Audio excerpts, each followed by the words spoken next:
I'm going to be addressing how my audience feedback helped me with the creation of my product.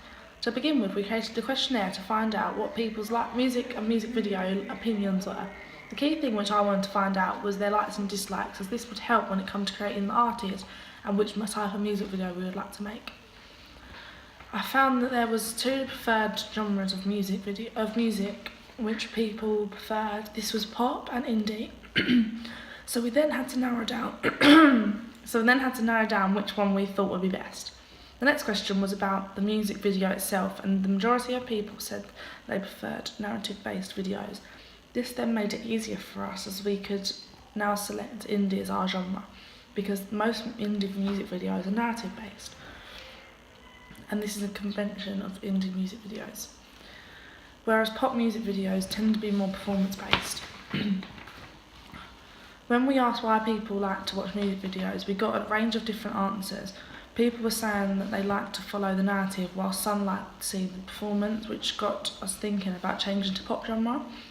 But then we asked the next question, and people were saying their favourite music video included a narrative and performance. Therefore, we stuck with the indie genre and narrative-based video.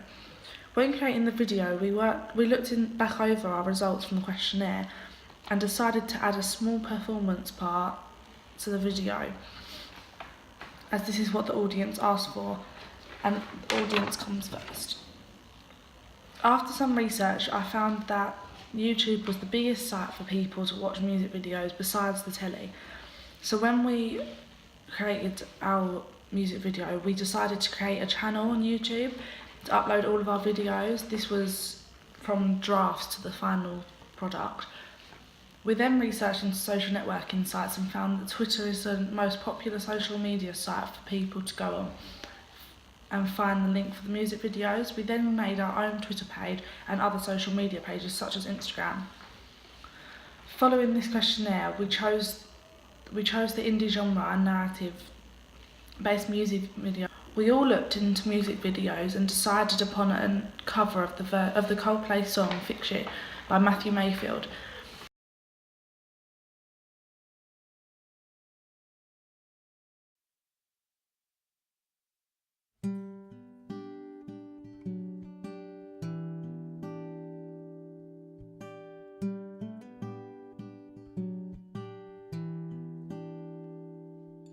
You try your best, but you don't succeed.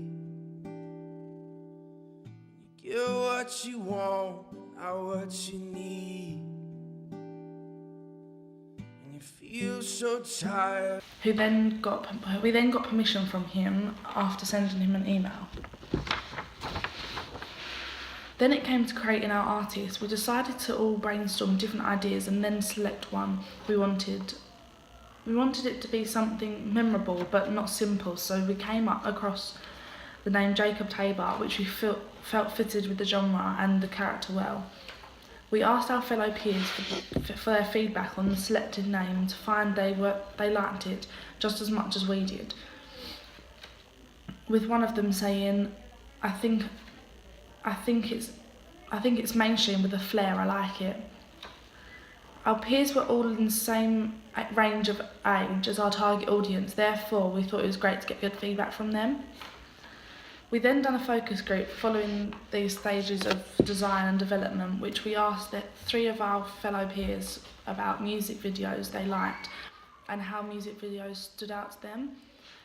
Hi guys. Hi, are you right? Can you give your name accordingly from right to left? My name is David. I'm Billy. And I'm Michael.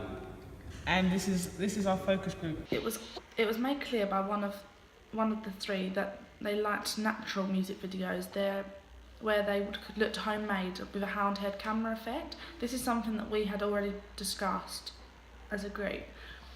Following this focus group, we decided to include a handheld natural element to make it more personal to the artist, showing a first person perspective, putting you in the artist's shoes. Billy then spoke about her favourite music video for the song Places, where it shows lots of different locations, which we think is a good idea.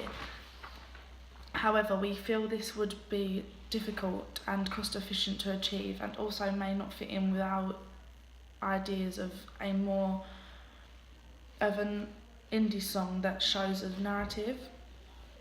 But we decided we were going to go to London and film in lots of different locations whilst in London.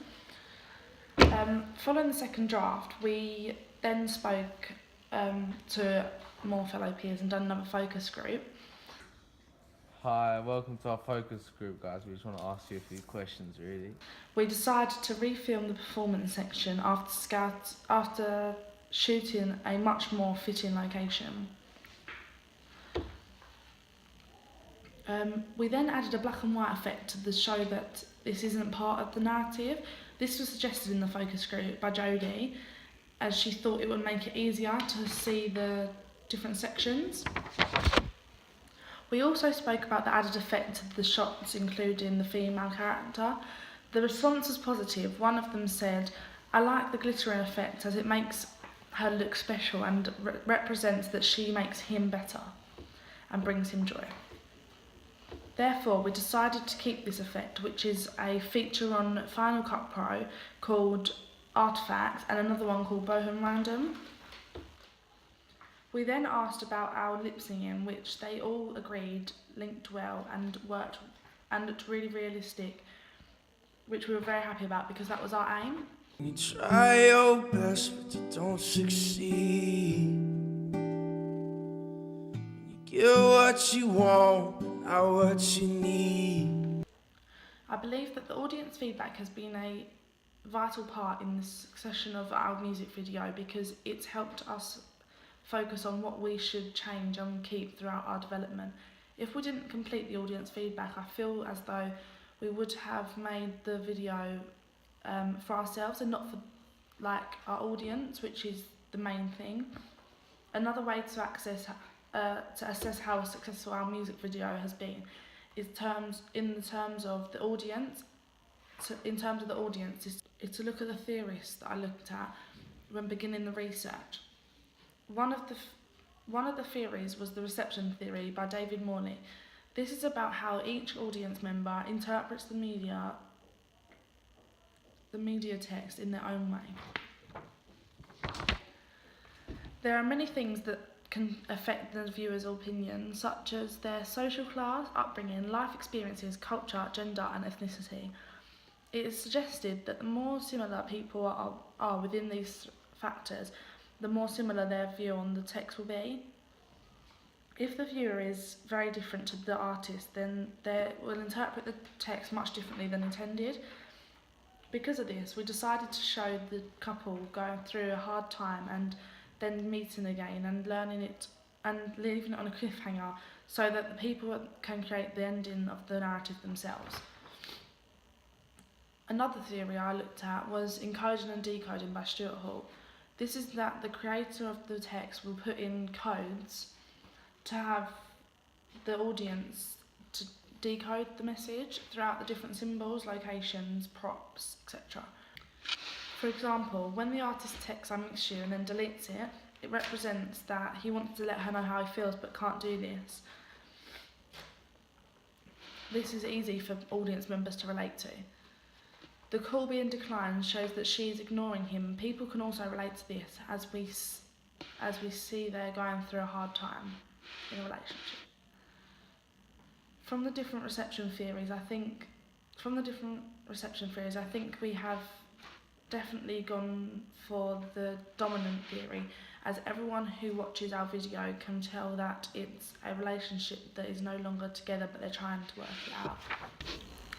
The hypodermic syringe theory is one that we slightly changed because we showed that you can break up out of a relationship and then sort it out and find each other, whereas normally it's given a negative effect to the public.